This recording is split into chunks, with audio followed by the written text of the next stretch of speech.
나와 있는 게 환원율 산정 방법하고요.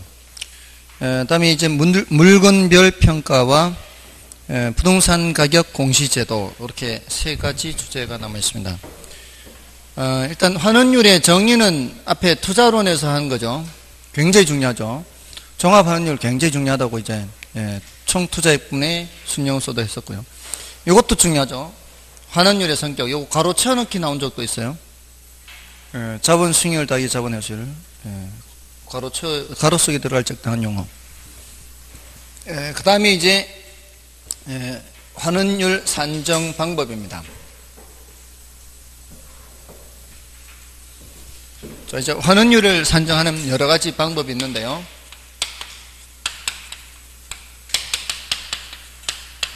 자, 우리 교재에 크게 이제 5수로 구분되어 있죠. 시, 조, 투, 엘, 부.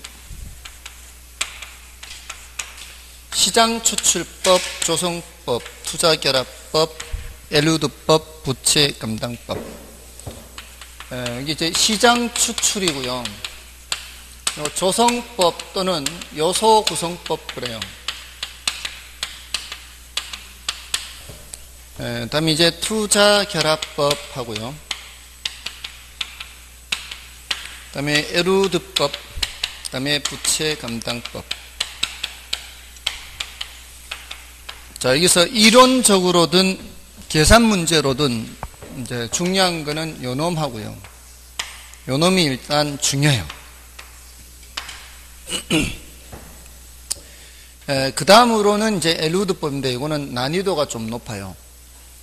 그래서 요 위에 있는 놈들은 이런 게 있다라는 정도거든요. 이 시장 추출이라는 말은 앞에 감가수정 방법에서도 있었어요. 감가수정 방법에서도 시장 추출법이 있고 환원율 산정 방법에도 시장 추출법이 있는데, 시장 추출법이란 단어의 큰 특징은 뭔가 하면은 시장에서 찾는다 이 소리잖아요. 그럼 시장 하면 뭐 생각하라 그랬어요?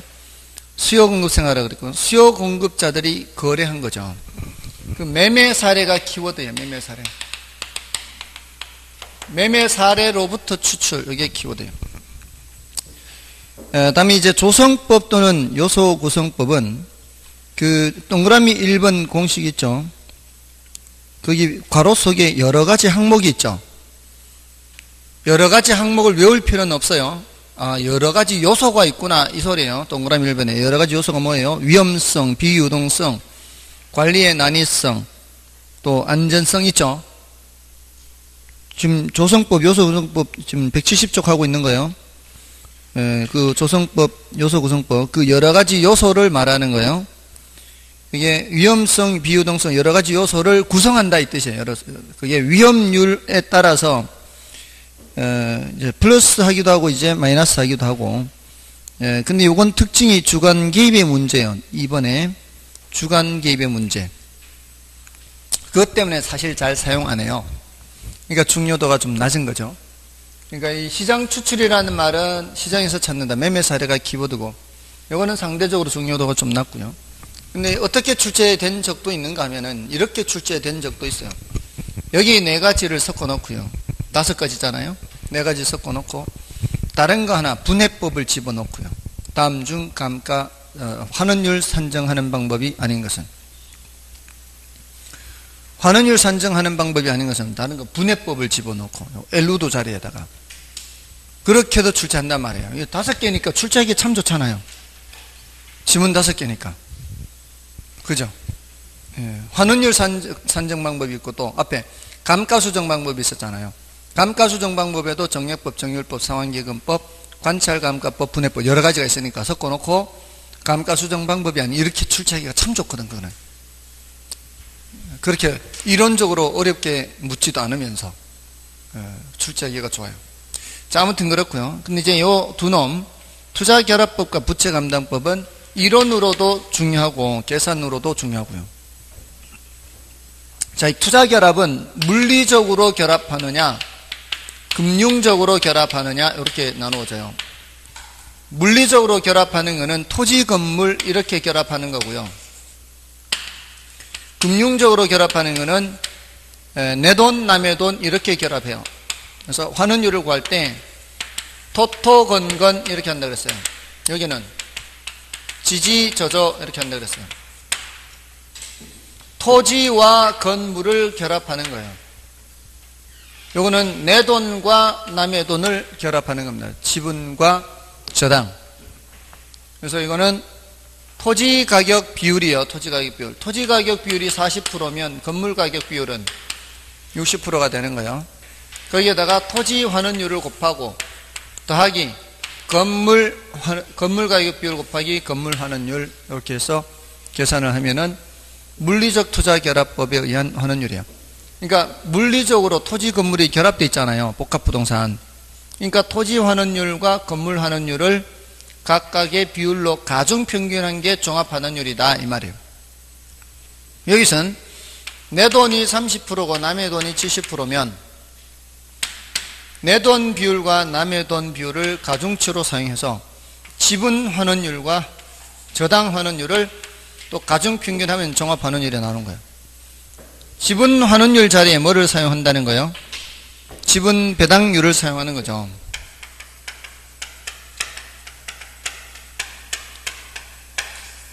저당 환원율 자리에는 저당 상수를 사용한다는 거죠. 이것 자체도 알아둬야 되는 겁니다. 저당 환원율과 저당 상수, 지분 환원율과 지분 배당률 같은 거. 자, 이렇게 하면은 투자 결합법이에요. 물리적으로 투자 결합하느냐, 금융적으로 투자 결합하느냐. 다음에 이제 부채 감당법이죠. 부채 감당법은 환원율을 어떻게 구해요? 부채 감당률을 이용하죠. 그래서 부저저 하잖아, 부저저. 부채 감당률을 이용해서 저당 비율, 저당 상수 이렇게 해요. 자, 이게 계산 문제로 나오면은 자료를 보면은 이게 토지 건물, 이 물리적 투자 결합법이 제일 쉬워요. 계산 문제로 나올 때 자료에서 토지 건물 비율을 주거든요. 토지 건물 비율을 주는 거는 토토건건으로 가란 얘기예요. 이게 제일 쉬워요. 근데 토지 건물 얘기가 없어요. 남의 돈 비율, 내 돈 비율 나오잖아요. 남의 돈 비율, 내 돈 비율 나오면은 지지저저일 수도 있고요. 부저저일 수도 있어요. 왜냐하면은 여기 지지저저의 저저와 부저저의 저저가 같은 저저예요. 이걸로는 구별이 안 돼요. 그러면 지지저저인지 부저저인지는 요거 보고 알아야 돼요. 문제에서 지분 배당률을 줬으면 지지저저로 가고 부채 감당률을 줬으면 부저저로 가야 돼요. 자, 그러니까 매뉴얼이 어떻게 돼야 돼요? 토지 건물이 나왔으면 어디로 가? 토토건건. 부채 감당률 나왔으면 부저저. 지분 배당률 나왔으면 지지저저. 이렇게 가야 되는 거예요. 예, 물론 이제 이렇게 나오는 경우는 아까 수익률 따기 회수율 아까 지었죠. 수익률 따기 회수율 나오는 경우는 이제 별도로 해야 되고요. 수익률과 회수율 이렇게 나오는 거니까 그거는 이제 그렇게 해야 돼요. 수익률 따기 회수율. 그러니까 표현들이 다 각각의 환원율을 산정하는 그런 방식이 그 내용의 자료들이 다 달라요. 자료들이 토지 건물 토토건건, 그다음에 지분 배당률 나오면 지지저저, 부채 감당률 나오면은 부저저, 이렇게 그 자료를 보고 어디로 가야 되는지를 파악할 수가 있어요. 회수율 이런 말 나오면, 자본 수익률 이런 말 나오면은 자본 수익률 더하기 자본 회수율 이렇게 가는 거예요. 됐죠? 자, 다음에 얘네들의 이론적인 부분은 여기 물리적 투자결합법이나 금융적 투자결합법이나 부채 감당법의 이론적인 부분은 그 항목의 두 번째 거 보면 돼요. 두 번째 거. 그러니까 물리적 투자결합법의 니은을 보세요. 물리적 투자결합법의 니은을 보시면 토지 수익 창출 능력과 건물 수익 창출 능력이 서로 다르며 토지 수익과 건물 수익으로 분리 가능하다는 가정을 하죠.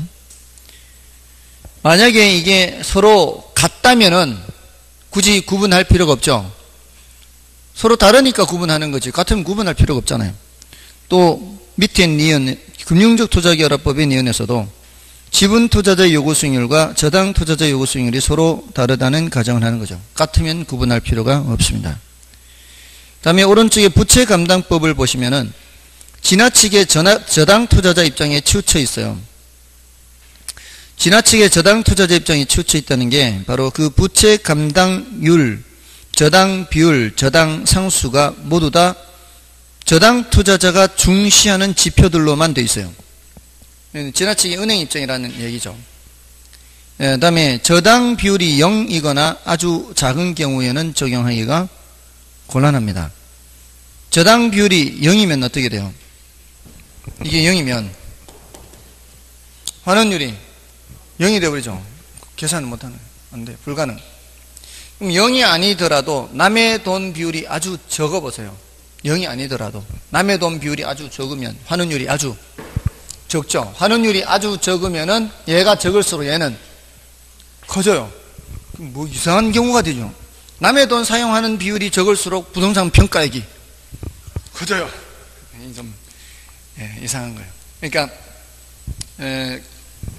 대체로 50%를 중심으로 해서 그 범위를 크게 벗어나지 않을 만큼의 남의 돈을 많이 써야 돼요. 그래야만 이게 평가를 제대로 할 수 있어요. 이 문제 있는 거지. 내 돈으로만 투자하면은 평가액이 무한대가 나와요. 무한대요. 평가액이. 그러니까 이 지나치게 저당 투자자 입장에 주체져 있다 그래요. 자, 다음에 이제 엘루드법 있죠. 엘루드법은 1950년대에 미국의 투자자들을 관찰해서 개발한 방법이 엘루드법이에요. 엘루드라는 사람이 개발한 건데 그 밑에 저당 지분 환원법이라고도 돼 있죠. 그죠? 저당 지분 환원법이라고 돼 있는데 그 밑에 전제 조건을 보세요. 전제 조건에 A에 부동산에 투자할 때 투자자들은 타인 자본을 사용한다는 전제 조건이 있어요. 그 다음에 B에서는 순영업소득이 아니라 세전현금 수지에 관심이 있어요. 왜? 그 A하고 B하고 연결되는 거예요. 타인 자본을 사용하게 되면은 원리금을 상환을 해야 될 거 아니에요. 부채 서비스가 있다 이 말이에요. 그럼 부채 서비스를 지불을 하면은 나한테 세전만 남잖아요. 그러니까 세전에 관심이 있다는 얘기예요. 그 다음에 부동산은 일정 기간 보유 후 처분하며 처분 시 부동산 가치 변화를 고려해요. 자, 이게 무슨 소리냐면은 그 이전에는 부동산을 취득을 하면은 끝까지 보유했어요. 끝까지. 철거할 때까지. 근데 이제는 철거할 때까지 보유하는 게 아니라 전형적인 보유 기간을 가정해요. 그래서 짧은 기간 동안이기 때문에 어떤 경우에는 오히려 가치가 올라갈 때도 있어요. 그런 특징이 있어요. 자, 그래서 다시 위로 표를 올라가 보세요.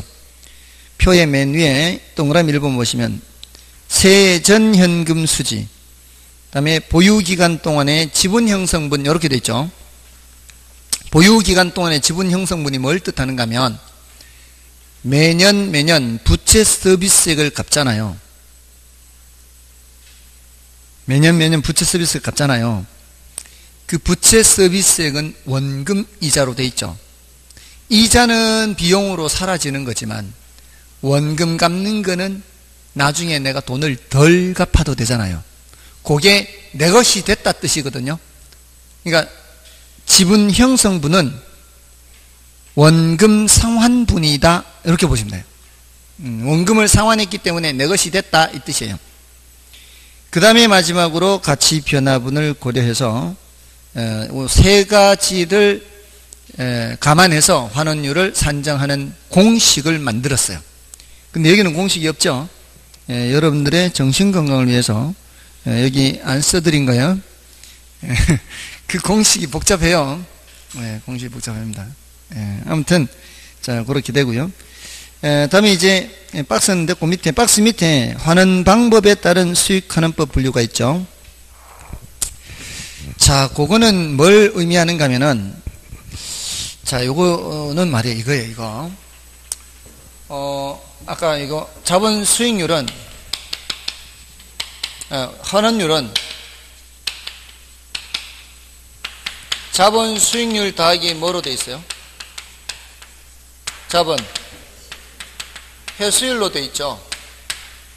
그래서 내가 순영업 소득, 예를 들어 1,500씩 손에 잡는다 해도 500만 원은 수익에 해당하는 돈이고 1,000만 원은 회수에 해당하는 돈이라면 이게 똑같이 10년간 가는 거예요. 10년간. 10년간. 그럼 내가 1억 주고 산 건물이 있다면 환원율은 15%, 수익률은 5%, 회수율은 10%에서 10년이 지나면은 다시 원금 1억이 회수되는 거 아닌가요? 이렇게 10년 가면은? 맞잖아요. 자, 지금 제가 어떻게 얘기하고 있는가 하면은 1,000만원, 1,000만원, 1,000만원씩 몇 년 가면은 10년 가면은 투자 원금 1억이 회수가 되는 거죠. 그럼 만족할 수 있죠. 맞잖아요. 근데 지금 그냥 더 했거든요. 그냥 1,000만원, 1,000만원씩 그냥 금고 속에 넣어놨어요. 재투자를 하지 않아요. 그냥 금고 속에 넣어놔도 1억이 회수가 돼요. 근데 이러지 말고 매년 1,500, 1,500씩 들어오는데 500은 수익이니까 내가 요거 사용하고 회수된 1,000을 어딘가에 재투자하는 거예요. 재투자. 자, 재투자 하느냐 안 하느냐 거기에 대해서 얘기하는 거예요. 지금 회수율에 대해서 얘기하는 거예요. 그 직선법, 상환기금법, 연금법이. 그래서 직선환원법이라고도 합니다. 이 환원이라는 단어를 생략해서 얘기한 거예요. 상환기금 환원법. 이렇게 환원이라는 단어를 생략해서 평준연금 환원법. 이것도 환원을 생략한 거예요. 평준도 생략하고. 그래서 무슨 법? 연금법 이렇게 해요. 직선법은 조금 전에 말씀드린 저거예요. 재투자를 해요 안 해요? 재투자를 안 해요. 근데 얘네들은 재투자를 해요. 근데 얘는 안전한 곳 재투자요. 은행 생각하면 돼요. 은행.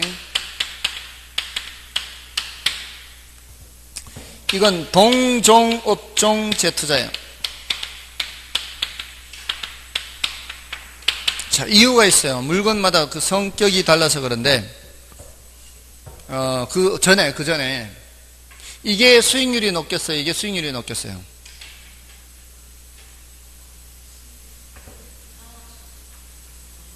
이게 수익률이 높겠죠. 은행에 안전한 은행에 넣는 것보다 동종업종에. 그럼 똑같은 1,500만 원씩 내가 손에 잡는다. 리턴한다 하더라도 돌아오는 돈 리턴 중에 수익 빼고 남는 돈을 회수하는 돈을 재투자한다라고 했을 때 똑같은 순영업소득 1,500이라 해도 이렇게 평가하는 경우, 이렇게 평가하는 경우, 이렇게 평가하는 경우 어떤 게 평가액이 제일 높겠어요? 연금법이 평가액이 제일 높겠죠. 얘는 수익이 제일 크게 발생하니까. 얘는 수익이 적게 발생하고 얘는 수익이 발생을 아예 안 하니까. 됐나요? 그것을 질문할 수가 있어요. 그것을. 그리고 안전한 곳 재투자, 이거는 광산에 적용해요. 광산. 이거는 어장에 적용해요. 다 이유가 있어요.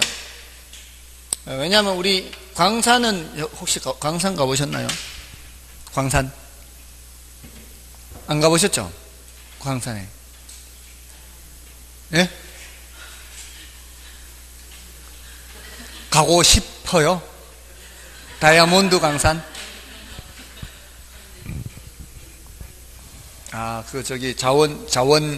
자원 개발 무슨 외교인가 뭐 그거요.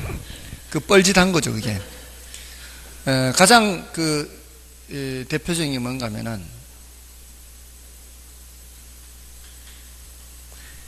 1조 얼마를 투자했는데 그냥 줄여서 1조로 할게요. 회수된 돈이 100억이에요. 몇 프로인지 아십니까? 투자 금액이 1% 해줬어요. 1%. 1조 넘습니다. 1조 넘는데 하베스트인가 그래. 하베스트. 캐나다. 도대체 이게 그것도 순식간에 몇 년 안 지나서 그 돈이 다 어디 갔다는 거예요. 돈이. 스위스은행에. 상식적으로 이해가 안 돼요. 그런 엄청난 일이 벌어졌는데 거기에 대한 지금 제대로 된 조사가 없다는 게 이게 말이 안 돼요. 아무튼 이 광산은 캐면 캘 게 더 이상 없어요. 다 캐면 그 매장량이라는 게 있죠. 매장량이라는 게 있기 때문에 더 이상 그곳에 재투자할 수는 없어요. 근데 어장은 보세요. 가두리 양식장 있잖아요. 뭐 태풍 불고 해서 뭐 이렇게 시설물이 낡아졌을 때 그 낡아진 거를 교체하더라도 계속 재생산이 되잖아요. 거기 생물이 계속 자라니까. 같은 곳에 재투자한다는 게 말이 돼요. 계속 재생산이 되니까. 근데 이거는 그게 안 되니까 안전한 곳에 넣어놨다가 다음에 투자 기회를 노려서 뭐 딴 데 간다는, 이렇게 하는 수밖에 없어요. 그래서 이렇게 하고, 여기는 광산 수익률과 은행의 안전한 곳의 수익률이 서로 다르겠죠. 그래서 여기는 2종의 이율이 적용돼요. 2종의 이율. 지금 여기는 어장에서 발생하는 수익률이 다시 어장에 투입되니까 1종의 이율이 적용돼요. 이런 특징이 있어요. 자, 여기 이제 직선법, 상환기금법, 연금법 이렇게 되는 겁니다. 자, 나머지는 됐습니다. 넘어가시고. 자, 이제 물건별 평가 보시면 돼요. 물건별 평가.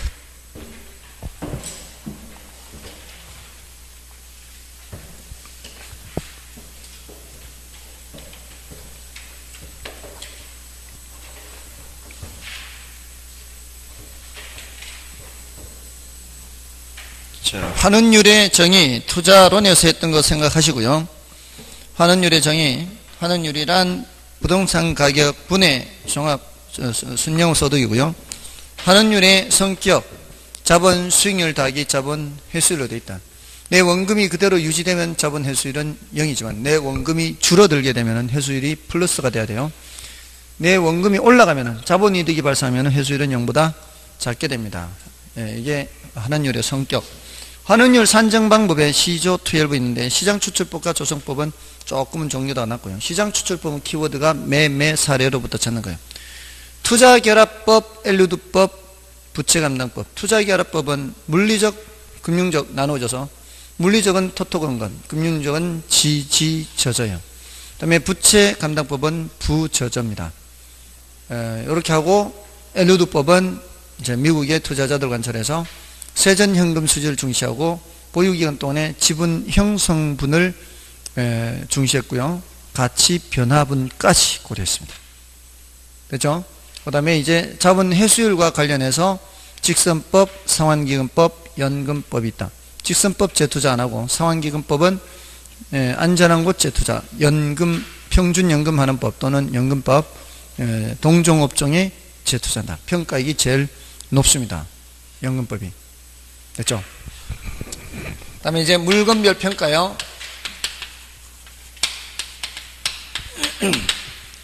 자, 이제 감정평가 규칙상 어떤 물건은 어떤 방법으로 평가하는 게 주된 방식이고 어떤 물건은 어떤 방법으로 평가하는 게 주된 방식이고, 자, 그 이제 물건마다 주된 방식이 이제 다른데, 우리나라는 비교 방식이 중추적인 방식이라고 그랬죠. 이게 제일 많습니다. 비교 방식이 제일 중추적인 방식이고요. 자, 먼저 토지입니다. 토지. 토지는 공시지가 기준이 원칙이에요.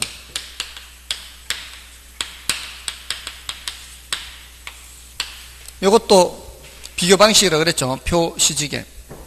자, 근데 예외적으로 거래 사례 비교법입니다. 예외. 어떤 경우에 요거는 적정한 실거래가가 있는 경우,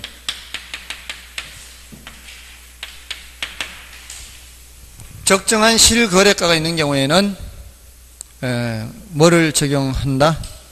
거사비를 적용합니다. 자, 이제 제가 노란 걸로 쓰는 거는 예외적인 경우입니다. 예외. 자, 이게 건물이에요. 건물. 자, 이 비교 방식을 적용하려면 거래가 많아야 되거든요. 거래가 많아야 되는데 이거 건물만 거래하는 경우 많아요. 그렇잖아요. 건물만 거래하는 게 많아요.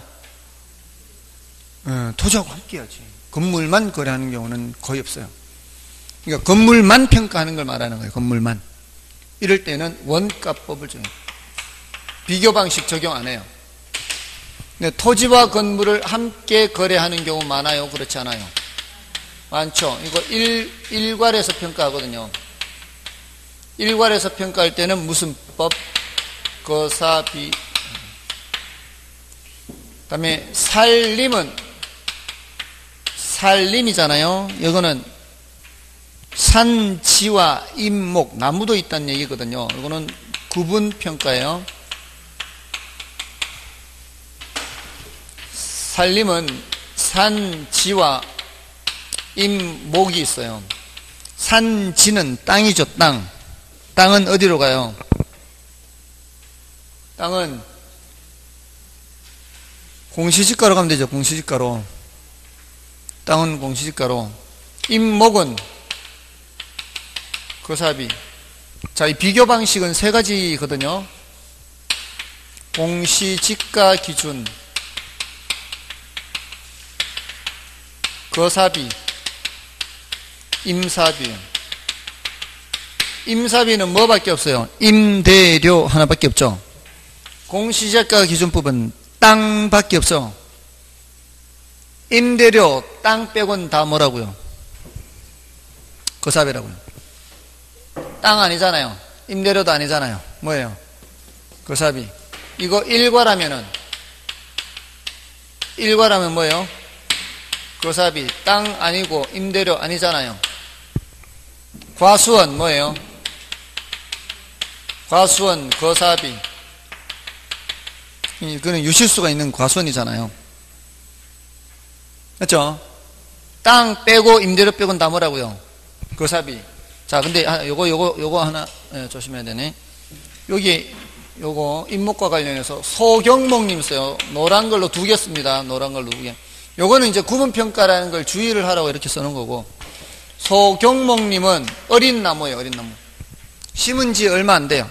심은 지 얼마 안 된 그런 놈은 묘목값에 운반비에 식재비에 기타 부대비용 해서 원가법 합니다. 원가법. 자, 다음에 동산. 이런 동산 거래 많아요? 그렇지 않아요? 이런 동산들은 거래가 많죠? 이런 동산 거래 많잖아요. 동산은 뭐예요? 거사비. 자동차 거래 많아요? 그렇지 않아요? 자동차 거래 많죠? 뭐예요? 거사비. 다음에 임대사례비교법, 임사비. 임대료는 임대사례비교법.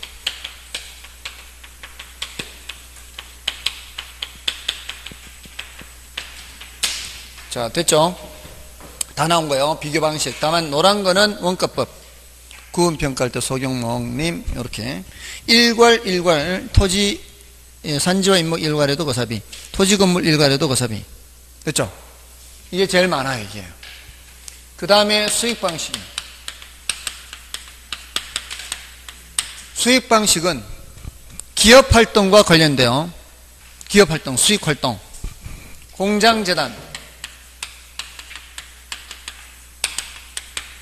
광업재단, 어장 또는 업권, 영업권,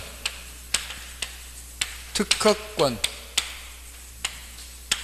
등등등 무형자산 있죠. 무슨 권리. 예? 이런 권리는 다 무형자산이죠. 이런 무형자산은 전부 다 뭐라고요? 수익방식. 자, 다음에 요놈들 있죠. 이제 어장도 있고 어업권도 있거든요. 광산도 있고 광업재단 이렇게 있고요. 광업권도 있고 어장이 뭔가 어장을 운영하려면 내가 뭐가 있어야 돼요? 어업권이 있어야 돼요. 어업권이 있는 사람이 권리만 있고 아직 시설물 설치하지 않은 상태는 아직 어장을 갖고 있지 않은 상태죠. 뭐만 갖고 있어요? 어업권만 갖고 있어요. 그러면 어장 평가액이 더 클까요? 어업권 평가액이 더 클까요? 어장 평가액이 더 크겠죠. 왜냐하면 시설물 설치를 해야 되니까. 맞나요? 그럼 어장 평가액은 어업권 평가액 더하기 시설가액이에요. 시설가액. 그죠? 광산도 마찬가지겠죠. 광산도 광업권 더하기 시설가액 이렇게 해야 되겠죠. 뭔 뜻이 아시죠? 그러니까 어업권만 평가하려면 어떻게 해야 돼요? 어업권만 평가하려면 어장 평가액에다가 이걸 빼면 되겠죠. 맞나요? 이런 게 다 수익 방식이라고. 조금 전에 연금법 했잖아요. 연금법. 연금법 할 때 어장이죠. 어장. 그죠? 이 다 수익 방식, 수익 방식. 저희 지금 수익 방식 얘기한 거죠, 지금. 그래서 얘네들은 다 수익 방식인데, 요것만 좀 조심하시라고, 요것만. 요거는 이제, 이 개별 자산 합산 원칙이에요, 개별 자산.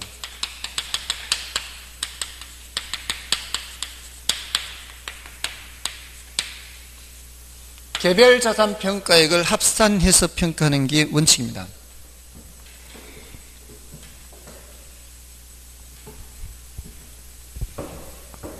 자, 그런데 계속 수익이 예상되는 경우에요. 계속 수익 예상.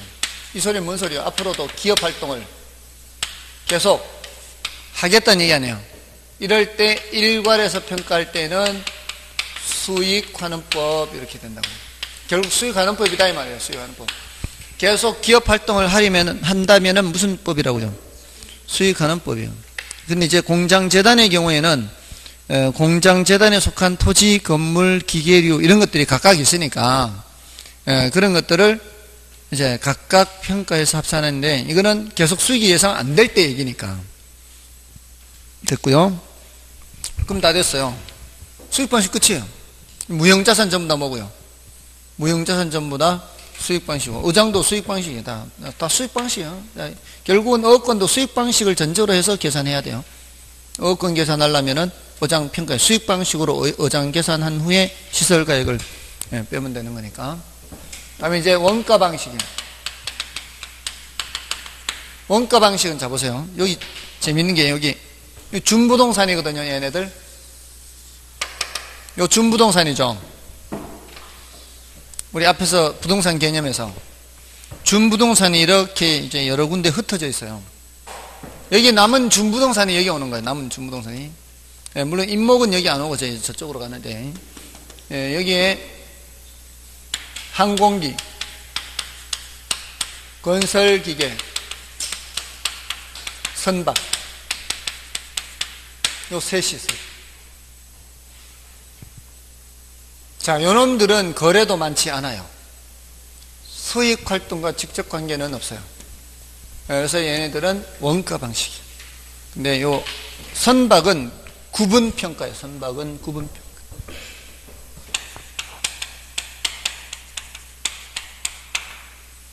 자, 구분평가를 하는데 선체, 기관, 의장 이렇게 세 수로 나눠서 평가를 해요. 선체가 제일 내용 연수가 길어요. 한번 제작을 하면은 그 다음에 엔진, 그 다음에 이제 내부 설비 같은 거, 의장 이렇게 해서 각각 구분해서 평가합니다. 자, 여기 기계류 있죠. 기계류, 항공기, 건설기계, 선박, 자동차 이런 기계류가 원래의 효용 가치를 갖지 못할 때는 어떻게 평가할까요? 본래의 효용 가치를 갖지 못할 때, 항공기가 항공기로서 효용 가치를 갖지 못하고, 건설기계가 건설기계로서 효용 가치를 갖지 못하고, 자동차가 자동차의 효용 가치를 갖지 못할 때는 어떻게 평가할까요? 해체 처분 가격으로 해요. 해체 처분 가격. 고물 가격으로 한다. 아시겠죠? 아니, 본래의 효용 가치가 없는 저 기계류는 이제 고물이지, 고물. 근데 고물 가격 하면 좀 없어 보이잖아요. 뭐라고 한다고요? 해체 처분 가격 한다. 해체 처분 가격. 고물 가격을 해체 처분 가격. 굉장히 있어 보이잖아, 그건 또. 그러니까 참 사람들이 그냥 쉽게 고물 가격 하면 되지. 자, 아무튼. 자, 이렇게 다 끝났습니다. 물건별 평가. 물건별 평가 안 어렵죠? 물건별 평가는 비교적 쉬워요. 비교적 많이 나오는 편입니다. 차라리 수익 방식보다 이게 나을 수가 있어요. 수익 방식 환원율보다. 자, 이 정도로 하고요. 다음에 174쪽에 가시면은 그 밑에 쭉 내려가면 좀 두껍하게 소음 등으로 인한 토지 등의 가치 하락분에 대한 평가 이런 게 있죠. 요거는 이제 참고로 봐주세요. 참고로 봐주시고요. 그거는 이제 뭐 환경 오염이 발생하거나 뭐 소음 등이 발생하는 뭐 이런 경우에 이제 하는 얘기입니다. 참고로 보시고요. 자, 이제 마지막 주제가 부동산 가격 공시제도입니다. 자, 부동산 가격 공시제도 지난 순환에도 이렇게 했었는데요. 얼마나 기억하시는지 모르겠는데 한 번 더 하면 조금 더 낫지 않을까 싶은데요.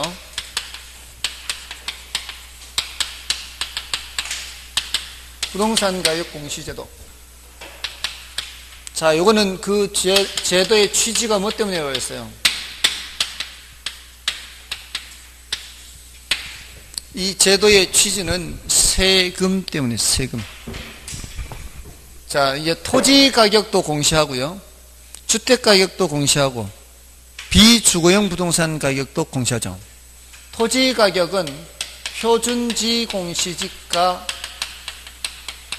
개별 공시지가 이렇게 하고요. 주택가격 공시는 단독주택과 공동주택으로 나눠서 단독주택은 다시 표준주택가격 공시하고 개별주택가격 공시하는데 공동주택가격은 표준개별로 나누지 않죠. 이것도 묻습니다. 아무 생각 없이 들으면 안 돼요. 이것도 물어요. 단독주택과 공동주택에 대하여 각각 표준주택과 개별주택으로 구분하여 이러면 틀린다 이 말이에요. 공동주택은 단독 개별로 구분하지 않는다 이 말이에요. 두 번이나 그랬어. 두 번이나. 구조를 기억하시라고요. 표준과 개별로 구분하는 것은 단독이라고요. 단독주택. 그 다음에 비주거용 부동산 가격도 비주거용 표준 부동산하고 비주거용 개별 부동산 가격 이렇게 나누고요. 비주거용 집합 부동산 가격이요.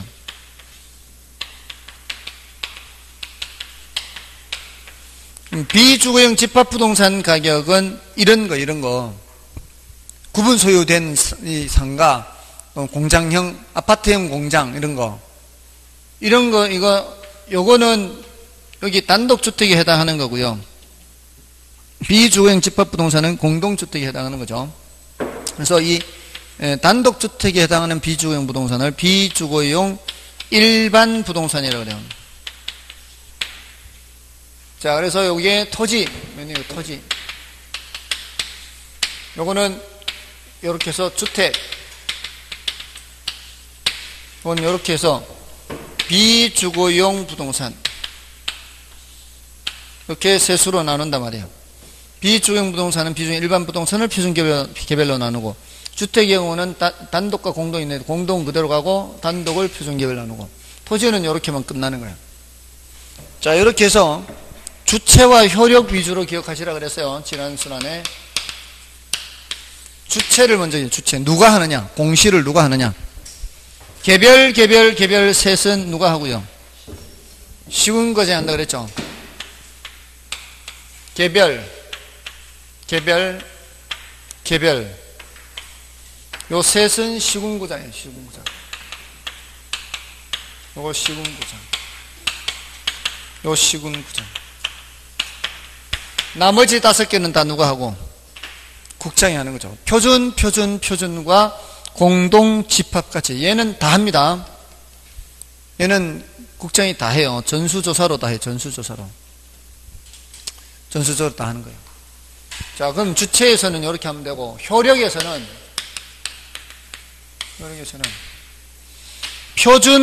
표준을 빼고 이 말이에요. 효력에서는 여기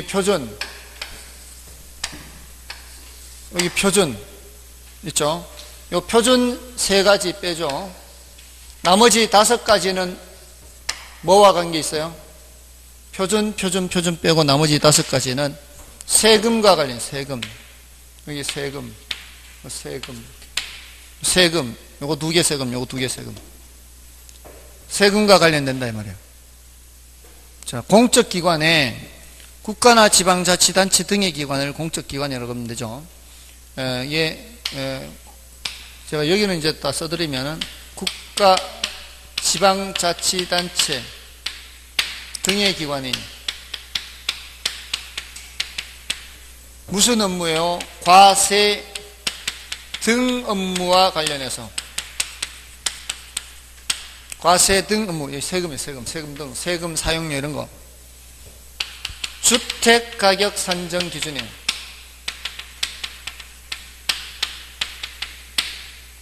그럼 여기 밑에는 뭘까요?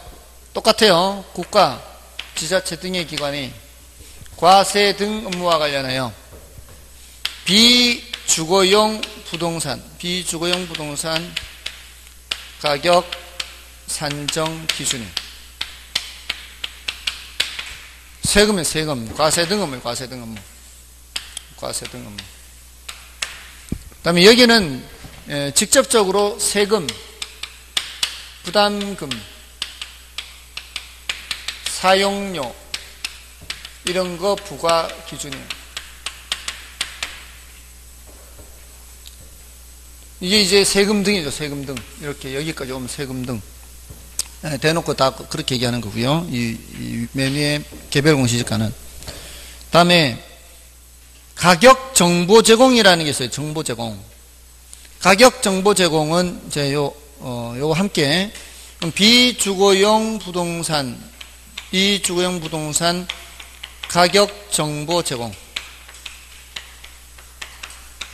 요거 요 위에 요것도 비주거용 부동산 가격 정보 제공.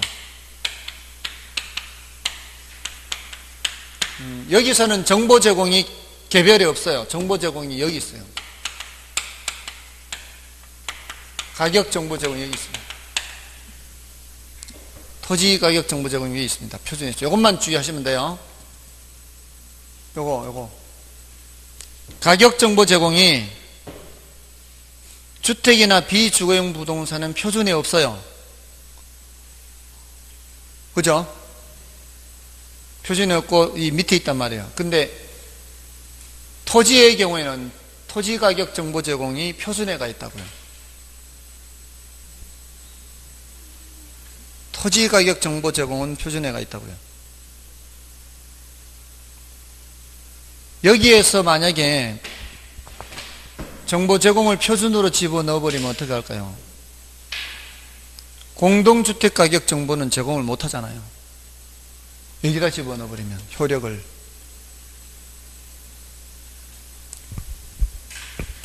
가격 정보 제공 효력을 조문을 만들 때 표준주택 가격의 효력 해가지고 거기에다 집어넣어 버리면은 여기는 어떡할 건데요? 이것도 정보 제공해야 될 거 아니에요. 조문을 똑같이 조문을 만드는 편의상 이것도 정보 제공해야 될 거 아니에요. 집합 건물도. 그래서 여기서는 표준에 없어요. 이걸 이제 제도를 만들 때 그렇게 했기 때문에 그래요. 처음에 이거부터 시작했거든요. 얘네들 안 했었어요. 그럴 때 정보 제공을 여기다 집어넣었어요. 근데 나중에 이거 주택가격 주택가격도 공시하게 됐는데 정보 제공을 여기다 집어넣자니까 얘는 못하게 해버리잖아요. 그래서 이제 이쪽으로 집어넣은 건 정보 제공은 밑에서는 여기는 위고요.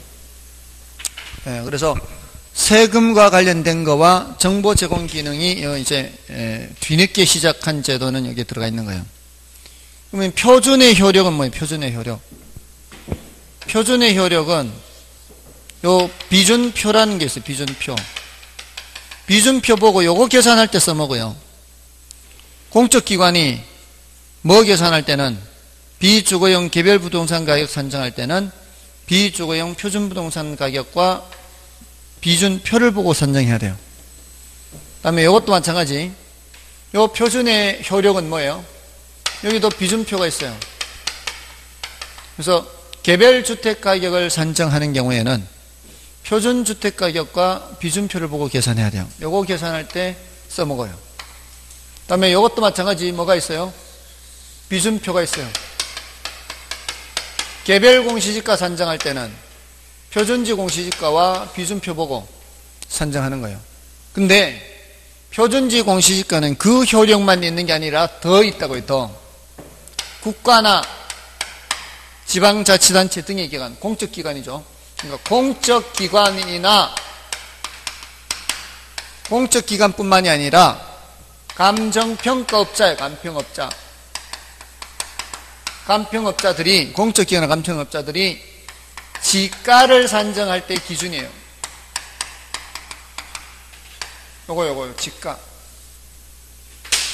요거 지가를 산정할 때 토지가격이죠. 토지가격. 그러니까 공적기관이 토지가격을 산정하든 감정평가업자가 토지가격을 산정하든 토지가격을 산정할 때에는 뭐를 이용해야 된다고요? 표준지 공시지가. 조금 전에 이거 지우기 전에 물건별 평가했죠. 물건별 평가에서 토지는 어떻게 하는 게 원칙이라고 그랬어요? 공시지가 기준법 했죠. 이 공시지가 기준법이 바로 표시지계잖아요.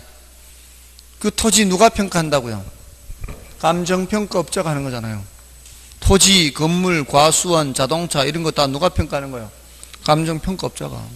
감정평가업자가 토지 가격을 산정할 때는 타인의 의뢰에 의해서 누가 땅 평가 좀 해달라 그러면은 그 주변에 있는 뭐를 이용해서, 주변에 있는 표준지 공시지가를 이용해서 그 의뢰한 그 토지 가격을 산정해야 돼요. 또 정부에서 토지 비축을 해요. 토지 비축을 하려면은 저기 가서 사가지고 와야죠. 시장에서 사가지고 와야 될 거 아니에요. 그때 그 사는 매입 대금을 계산해 줘야 될 거 아니에요. 그 매입 대금은 뭘로 계산한다고요? 표준지 공시지가로 한다고요. 그걸 기준으로 평가한다고요. 또 지금 수험생 중에 이제 정부에서 임대해주는 뭐 농지 같은 거, 임대해주는 거 뭐 이렇게 해서 농사 짓고 있대요. 한 5년간 농사 짓다 보면은 그 사람한테 우선권을 준대요. 불화받는 거. 불화받는 거. 불화받을 때 그 농지 가격 계산할 때는 뭘 기준으로? 표준지 공시지가 기준으로. 다 그래요. 보상금 산정할 때도 뭘 기준으로? 표준지 공시지가. 이 표준지 공시지가 써먹는 데가 많아요. 그러니까 다른 거는 그냥 요거 계산할 때만 써먹으면 되는데 표준지 공시지가는 그러니까 공적기관이나 감정평가업자가 지가를 산정하는 경우에 또 보상금 산정해주고 이런데 다 뭘 이용해야 된다고요? 표준지 공시지가. 표준지 공시지가 활용하는 게 제일 많아요. 됐죠? 자, 그렇게 정리를 하시면 돼요. 그러니까 주체와 효력, 이렇게. 주체에서는 개별 빼고는 나머지 국장. 효력에서는 표준 빼고 나머지는 세금과 관련되는데 다만 주택이나 비주거용 부동산은 세금뿐만이 아니라 가격 정보 제공이라는 효력도 있어요. 그렇죠? 두 가지 있다면 두 가지. 여기는 세금, 부담금, 사용료. 개별 공시지가는. 됐나요? 표준은 개별 산정할 때 써먹어요. 근데 표준지 공시지가는 그것뿐만이 아니라 공적기관이나 감정평가업자들이 지가를 산정할 때는 전부 다 표준지 공시지가를 이용을 해야 돼요. 됐죠? 자, 교재에서 마지막 점검을 하면은 176쪽에 기타 사항이 있죠. 기타 부동산 가격 공시의 기준 시점에서 매년 1월 1일이고요. 매년 1월 1일자 가격을 공시한다 이 뜻입니다. 저 8가지 전부 다입니다. 8가지 전부 다 언제적 가격을 공시한다고요? 1월 1일자 가격을 공시하는 겁니다. 다만 모든 공시에 대해서는 공시일부터 30일 이내 서면으로 이의 신청을 할 수가 있습니다. 전자서면도 돼요. 전자서면도 돼요. 전자서면이 된다는 게 뭔 뜻일까요? 인터넷으로 신청할 수 있다 이 뜻이에요. 다음에 3번은 뭐 여러분이 봐주시고요. 그 밑에 4번이죠. 표준지 공시지가는 당해 토지의 개별 공시지가로 보고요. 표준주택 가격은 당해 주택의 개별 주택 가격으로 봅니다. 비주거용 표준 부동산 가격은 비주거용 개별 부동산 가격으로 보는 거죠. 굳이 따로 계산할 필요가 없죠. 왜냐하면 이 표준으로 샘플 되어 있는 게 50만 필지거든요. 얘도 그 많은 단독주택 중에 샘플로 뽑힌 거란 말이에요. 이건 누가 산정한 거예요? 감정평가업자가 한 거예요. 누구에 의해서? 국토교통부 장관의 의뢰에 의해서 전문가가 해놓은 거예요. 자, 근데 우리 세금 매기려면은 뭘 보고 매겨요? 개별 공시지가 보고 매겨야 되잖아요. 근데 여기는 표준지 공시지가가 이미 산정되어 있는 상태잖아요. 전문가가 한 거잖아요. 이 땅에 대해서 다시 개별 공시지가를 산정할 필요가 없을 거 아니에요. 개별 공시지가를 다시 산정할 필요가 없는데 세금은 개별을 기준으로 매겨야 된단 말이에요. 그러니까 법조문으로 그렇게 만들어 놓은 거죠. 표준지 공시지가는 곧 뭐가 돼버리도록, 개별 공시지가가 돼버리도록 해야 세금 매길 때는 개별을 이용해서 매기니까. 됐나요? 그러니까 표준지 공시지가는 그 토지의 개별 공시지가와 일치한다 이 말이에요. 자, 그렇게 되는 거고요. 그 다음에 공시사항은 참고고, 177쪽에서는 이제 여력이 되면은 표준지 조사 평가 기준은 조금 난이도가 높은 경우에 출제될 수 있는 건데요. 1번, 3번, 4번 정도 더 보시면 되겠습니다. 혹시 보시더라도 여력이 안 되면은 아예 보지 마시고요. 되면은 이제 1, 3, 4번을 더 보시라 이 말씀이에요. 됐죠? 됐나요? 자, 오늘은 이제 이렇게 해서 이제 이론 과정은 모두 마치고요. 다음 주에 이제 문제풀이 할 때 미리 좀 문제를 풀어 오시기 바랍니다. 진도별로 이제 다시 또 단원별로 이제 나가는데 지금까지 진도 나간 게 첫 번째 주, 두 번째 주 나간 진도 비슷하잖아요. 첫 번째 주가 이제 수요 공급 앞부분까지 나가고 두 번째 주가 또 어디까지 나오고 이렇게 그 진도에 맞춰서 문제를 미리 풀어 보시는데 한 번에 한 70문제가 안 될 거예요. 한 60몇 문제 정도 될 거예요. 그렇게 많지가 않을 거예요. 그렇죠. 우리 진도 나갔던 그 정도로 하면 돼요. 그게 한 70문제가 안 될 거예요. 70문제, 한 65문제나 정도 될 텐데, 뭐 그렇게 많은 문제는 아니죠. 근데 수업 시간에 다 하기는 어렵잖아요. 그러니까 굉장히 빠른 속도로 나갈 가능성이 많아요. 다 하지는 못하면서도, 그러니까 그거를 미리 안 풀어보면은 조금은 이제 따라오기가 어려울 수 있으니까 다 풀어보시되, 이렇게 풀어보면 돼요. 그러니까 시간이 혹시 모자라겠다 싶을 때는 홀수번을 먼저 푸세요. 홀수번을 먼저 한 70문제 가까이를 풀고 70문제 가까이 될 때까지 홀수번을 먼저 풀고 시간이 여력이 되면은 다시 와서 짝수번을 풀고 이렇게 하는 게 좋아요. 왜냐하면은 내가 지금 얼마나 시간이 될지 잘 모르는 상황에서 총 70문제가량 풀어와야 되는데 차곡차곡 풀다 보니까 30문제 풀었는데 더 이상 풀 시간이 없어. 40문제는 아예 못 풀고 오는 거잖아요.